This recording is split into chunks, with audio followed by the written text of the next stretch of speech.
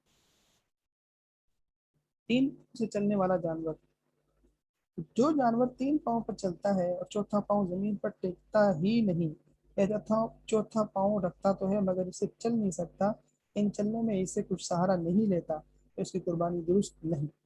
اور اگر چاروں پاؤں سے چلتا ہے لیکن پاؤں میں کچھ جو ہے نا وہ لنگڑا کے چلتا ہے، تو اس کی قربانی درست ہے۔ بے دانتوں والا جانور، جس جانور کے پیدائشی دانت نہ ہو یا دانت ٹوٹ گئے ہوں مگر وہ بآسانی چارہ کھا لیتا ہے اور صحت مند ہے، یعنی دوسرے عام جانوروں کی طرح ہو، تو امام اعظم ابو رحمہ اللہ کے نزدیک، امام اعظم ابو حنیفہ رحمہ اللہ کے نزدیک اس کی قربانی درست ہے، اور یہی صحیح بھی ہے، راجہ بھی یہی قول ہے۔ پوری عمر والا جانور اور 2 دانت نہ ہو، تو اگر بکرا بکری کی عمر 1 سال اور گائے بھینس کی عمر 2 سال اور اونٹ اونٹنی کی عمر 5 سال ہو چکی تو ان کی قربانی صحیح ہے، 2 دانت ہونا ضروری نہیں بلکہ مذکورہ عمر پورا ہونا شرط ہے، لہذا عمر پوری ہونے کی صورت میں 2 دانت نہ بھی نکلے تب بھی قربانی صحیح ہو جائے گی۔